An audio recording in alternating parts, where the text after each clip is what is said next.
My name is Leora. I live in Chicago, a big, busy city with tall buildings, noisy streets, and cold winters. I am a single mom, and I work with computers every day. I fix things, I write code, and I solve problems. I like my job and I work very hard. I also take care of my son, who is the brightest part of my whole life. In my family, I am the one who always plans everything. If there is a birthday, a holiday, a dinner, or a trip, I am the person who makes sure it all goes well. Everyone else in my family just shows up and enjoys it. I do the cooking, the cleaning, the organizing, and the smiling. And I usually do it quietly without complaining, even when I'm tired. For my son's birthday this year, I wanted to make it unforgettable. I wanted him to feel special, loved, happy, and important. So I planned a party at the local ice rink. My son loves ice skating. He loves the cold air on his face and the way he can slide fast across the ice. I wanted him to have a day he would always remember. I sent invitations to my mom, my dad, and my brother. They all said yes right away. They promised they would be there. I even checked again later, and they promised again. So I believed them. I trusted them. But when the day came, they did not show up. Not my mom. Not my dad. Not my brother. Nobody. They did not call. They did not text. They did not explain. They just didn't come.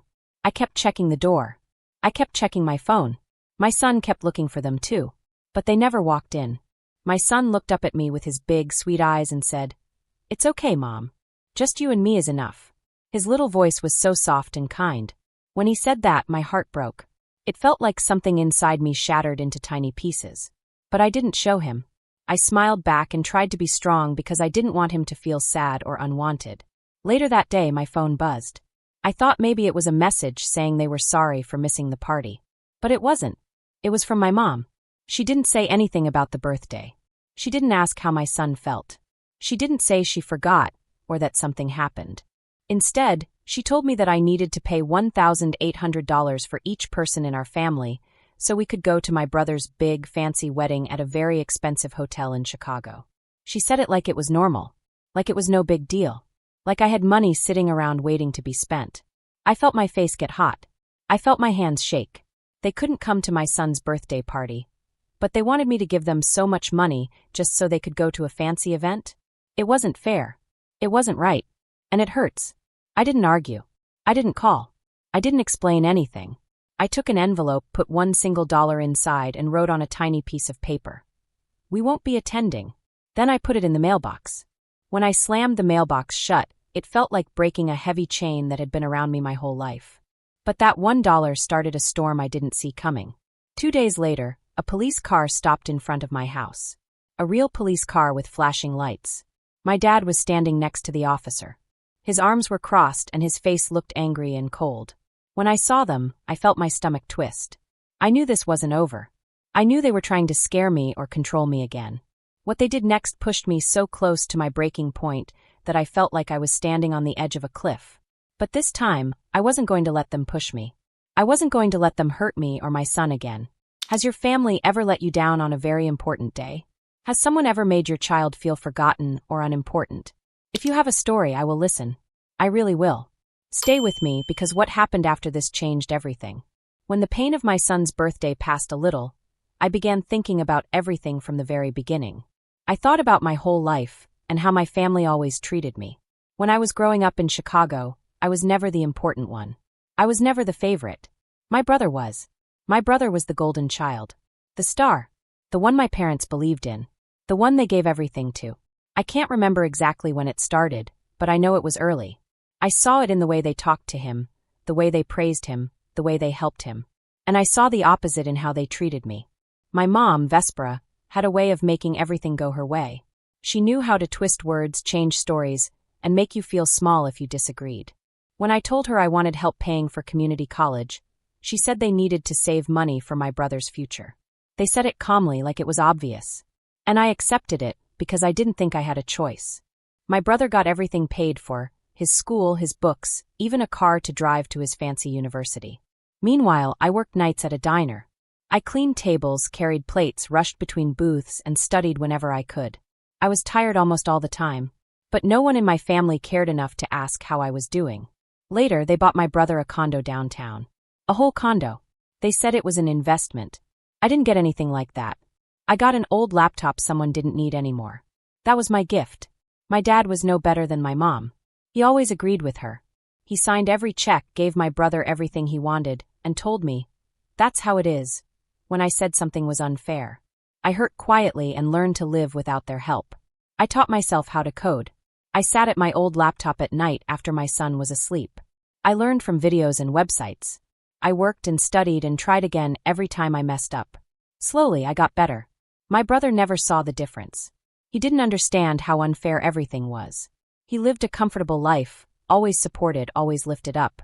My parents bragged about him at every family dinner.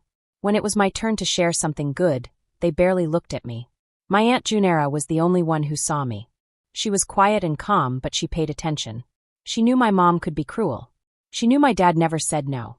Sometimes at family gatherings she pulled me aside and whispered, "You're stronger than they think." Those words kept me moving forward. Over the years, my family kept me close in ways that didn't help me. They wanted me to help with my brother's events, his parties, his projects. They asked me to plan things, organize things, fix things. But they didn't care about my own needs. Once, I needed a little money for a medical bill. They said they couldn't help because they had just bought my brother another car. So I worked extra shifts and paid for it myself. That night, I promised myself I would never ask them for anything ever again. They didn't only control money. They controlled their feelings. They made me feel like I was lucky just to be in the family. Like I should be grateful for scraps. Like I should be happy for the small things they offered. At family dinners, they talked loudly about my brother's success. I washed dishes quietly. I felt invisible. But I kept going. I moved out. I got my own apartment. I raised my son. I wanted him to grow up knowing he mattered. I still hoped just a tiny bit that my family would change. That they would see me. That they would show up. But they didn't. Not for me. Not for my son. When they missed his birthday, everything became clear. It wasn't an accident. It was a pattern. My son deserved better. I deserved better. Sending that dollar wasn't just a message. It was a line I drew around myself and my son. A line that said, "No more." But my family didn't like that line. They didn't like me standing up for myself. And that was when everything began to change. When their next move came, I was ready to fight back because by then I understood something important. My parents and my brother were not going to stop trying to hurt me. I just didn't know their new plan would start with something so small, a single dollar. One quiet evening my doorbell rang. I thought maybe it was a delivery or a neighbor. But when I opened the door, I saw my dad, Eamon, standing there with a Chicago police officer beside him. My dad's face looked hard and angry, like it was carved from stone. The officer's metal badge shined under the porch light. He held up an envelope, my envelope, the one I had mailed, the one with only $1 inside. Dad told the officer that I sent the dollar to mock my mom, Vespera. He said I was trying to embarrass her and make fun of the family. My heart started beating fast, faster than normal, almost like a drum. But I stood still and spoke calmly. I said the dollar was my answer to their message, asking me to pay $1,800 just because they chose not to come to my son's birthday. Then I showed the officer the message my mom had sent. Her message wasn't kind. It wasn't gentle. It said I needed to pay for my brother's wedding because they didn't show up for my child. The officer read it. He looked at me, looked at the text again, and then gave a small nod. He handed me back the envelope. "This is a family matter," he said, touching his hat and walking away. Dad didn't speak at all. He looked at me, his face tight, then turned and left too. I thought that maybe, just maybe, that would be the end of their drama. But I was wrong. A few weeks later, it was sports day at school. My son was so excited. He had practiced running for days. I stood on the field with all the other parents, smiling and cheering. The whole place was full of noise and laughter. Kids ran everywhere. Teachers shouted, "Go, go, go!" And parents clapped loudly. Everything felt happy. Until I saw them. My mom and my brother were there, walking through the crowd. They weren't smiling. They weren't cheering for my son. They were whispering to anyone who would listen. I could hear little pieces of their words floating toward me. Words like selfish, ungrateful, bad mother. My stomach felt tight, like a knot was twisting inside it. I saw a teacher glance at me with a confused and concerned look. I knew my mom and brother were telling lies. They were telling people I abandoned the family. They were trying to make me look like the villain in front of everyone. Parents, teachers, even children. But I tried my best to keep cheering. My son ran as fast as his little legs could go. When he crossed the finish line, I clapped loudly and cheered for him. But I could hear the whispers traveling around the field. They were spreading fast, like smoke. A parent I barely knew came up to me and asked, "Did you really leave your family? Is it true?" I smiled politely and said it was a misunderstanding, but inside I felt my face burning. I felt anger and sadness at the same time. How could my family do this to me? And at my son's school, of all places? After the games finished, everyone began walking to their cars. That's when I saw my mom again. She was standing in the parking lot, talking loudly. She told another parent that I disrespected her by sending only $1. My brother stood behind her, nodding like he agreed with everything. That was the moment I lost all patience. I walked straight toward them. My heart beat so fast I could feel it in my throat. But I didn't stop. "You skipped my son's birthday. You demanded money. And now you're spreading lies about me," I said loudly, clearly, and firmly. My mom narrowed her eyes on me. Her voice dripped with meanness as she said, "You're the one ruining this family." My brother stepped forward and said I was jealous of him and always had been. He said I envied his success. His words were small, but they were sharp. But I did not step back. I didn't let fear or worry stop me. I told them they didn't get to change the story. They didn't get to pretend they had done nothing wrong. I told them how they never helped me when I needed it, how they always treated my brother as their favorite, how they constantly judged me and criticized me. By now, other parents were watching. I saw a teacher take a few steps closer, clearly worried something bad might happen. But I kept talking. I was tired of being quiet. I was tired of letting them twist the truth. Mom tried to interrupt, but I raised my voice just enough that she stopped. I told the crowd loudly enough to be heard about the years of favoritism, the years of feeling alone, the years of being treated like I didn't matter. My brother's face changed. His smug smile disappeared. He shuffled on his feet, suddenly uncomfortable. A small group of parents had gathered, whispering to each other.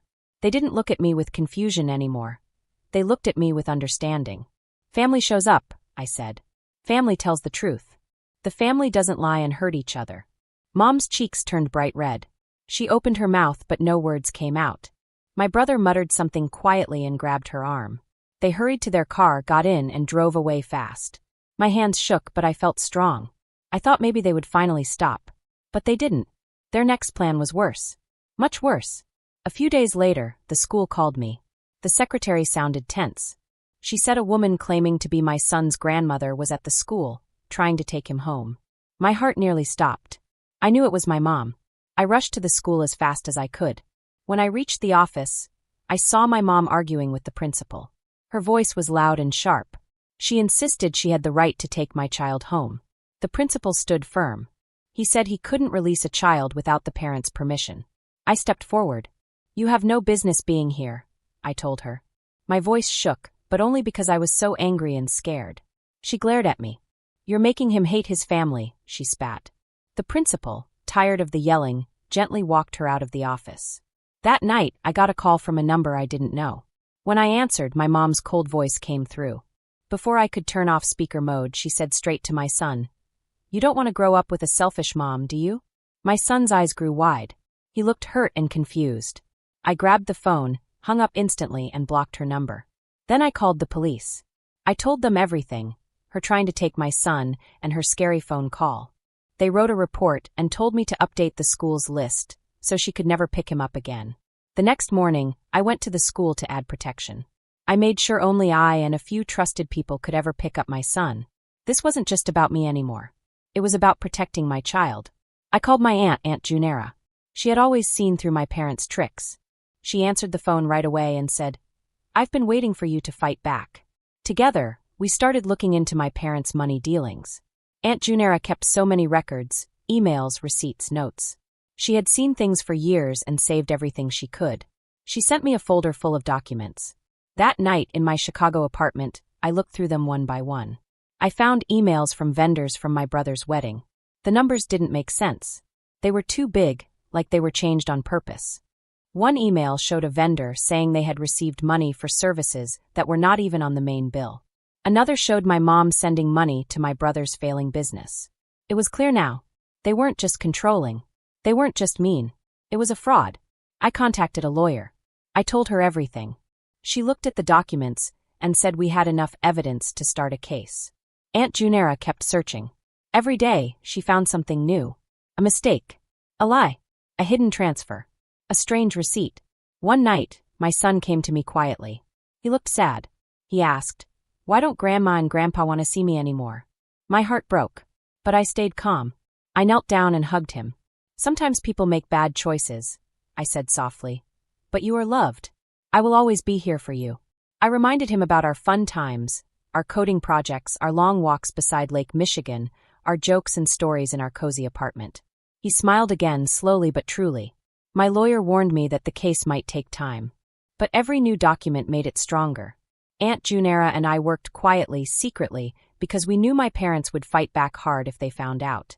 By the time my brother's wedding arrived, the big, shiny Chicago wedding with lights and chandeliers, I was ready. We filed the lawsuit. My lawyer presented all the proof. Fake invoices, wrong numbers, money going to strange accounts. One email even showed my mom telling someone to send money straight into my brother's struggling business. Then I contacted a reporter I knew. She was excited about the story. She dug deeper and checked our evidence. A few days later, the story appeared on the front page. Everything my parents tried to hide was finally revealed to the world. And I wasn't scared anymore. The news headline was loud and bright, almost like it was shouting. It said that my parents had made the wedding cost too much money on purpose. It said they did this so they could secretly send extra money to my brother. This news spread everywhere very fast. People online started talking right away. Some people were angry. Some were shocked. Many people pointed out how fancy the wedding place was. It had shiny lights, big decorations, and looked like something from a movie. They said it didn't match what my parents always said about being short on money. It looked too fancy, too expensive, and too strange. The article even said that someone who didn't want their name written, talked about how my parents always picked favorites in the family. I read the article and felt a heavy feeling in my stomach. I knew that someone in my family would break under the pressure. It was only a matter of time. And it happened sooner than I expected. Late one night, my phone rang. It was my brother. His voice was low and shaky. He sounded tired and sad. He said, "I didn't know Mom did all that." He told me he had trusted our mom to handle the wedding money. He thought she would be honest and careful. But then he found out she had used his name to hide the things she was doing. He said he felt tricked. He felt used. And he was angry about it. Then he sent me a long chain of emails. These emails were very important. They showed messages from our mom telling the wedding workers to make their bills bigger than they were supposed to be. She wanted the bills to be higher so she could secretly get more money for herself. The emails showed everything clearly. "I'm done being their pawn," my brother said. His words were heavy. He sounded like someone who had been carrying a lot of pain. I didn't fully trust him, but the emails were real. They were strong. They made our case stronger than ever. When we went to court, my lawyer showed the judge the emails. The judge watched closely. The emails made everything easy to understand. They showed a pattern, a long line, of lies and tricks. My parents tried to explain themselves, but their words were messy. They looked nervous and flustered. The judge did not look impressed. Soon, the judge gave a preliminary restraining order. This order said that my parents had to stay away from me and my son. I saw my mother's face twist with anger as she walked out. My father followed behind her quietly, like he didn't know what to do. My brother didn't come to the hearing, but his emails were like his voice. They spoke loudly without him needing to be there. The restraining order was a big win for me. It felt like a shield, a barrier, a safe wall protecting my little boy. After that, things started falling apart quickly for my parents. The wedding that was supposed to be a happy celebration turned into a big, messy scandal. People whispered about the article. Some wedding workers stopped helping. They said they didn't want to be part of the drama anymore. Others said they weren't being paid right. My parents tried to make up a new story. They said I had made everything up because I was angry. But the emails and proof were too strong. They couldn't explain them away. My aunt, who always stood by me, texted me, "You turned their game against them."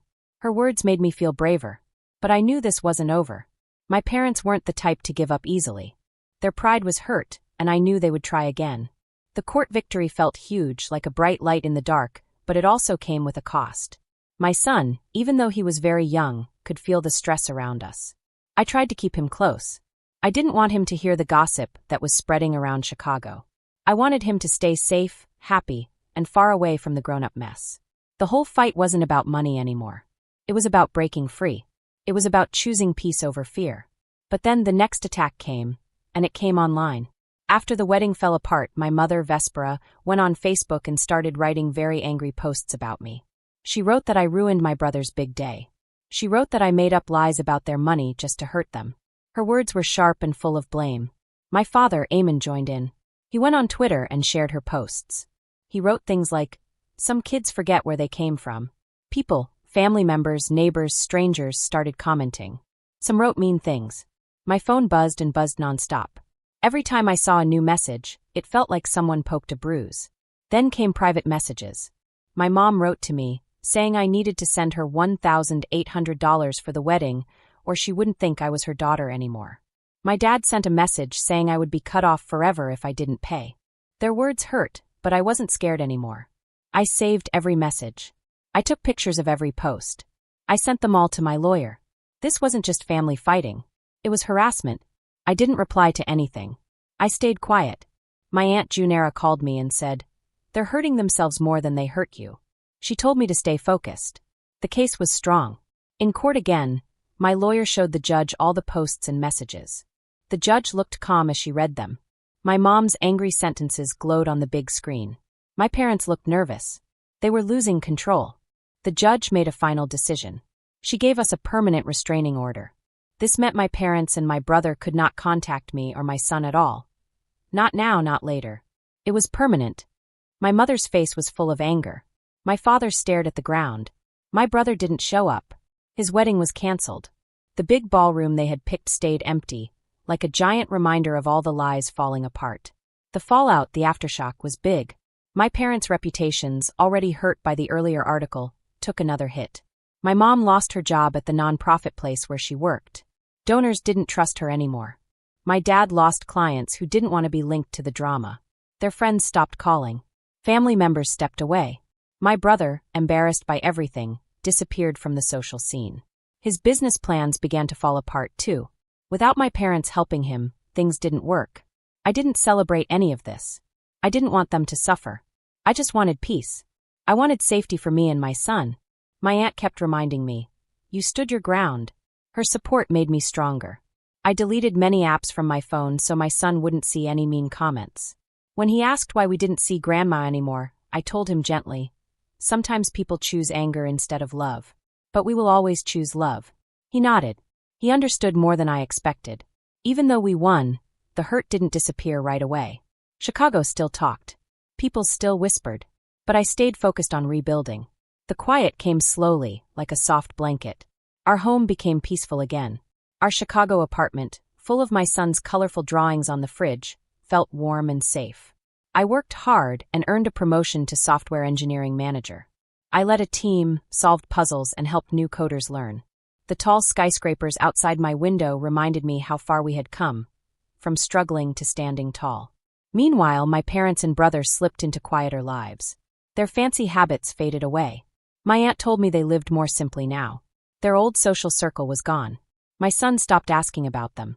His world was full of school, soccer games, and small joys. My aunt stayed close, meeting me for coffee and reminding me, "You made this life." Our days fell into a calm rhythm. Weekend walks by Lake Michigan, making little games together at night, and laughing often. The restraining order stayed strong, keeping us safe. Looking back, I learned something important. Family is not always safe just because they are family. Sometimes people hurt you, even people you love, and you are allowed to walk away. You are allowed to protect yourself. I made every choice for my son. Every step was for him. And every step made us stronger. If anyone ever feels the way I did, I would tell them this. Walk away if someone hurts you. Protect what matters most. Believe in your own strength. Build a life that makes you proud. These lessons carried us through the hard parts. They will carry you too.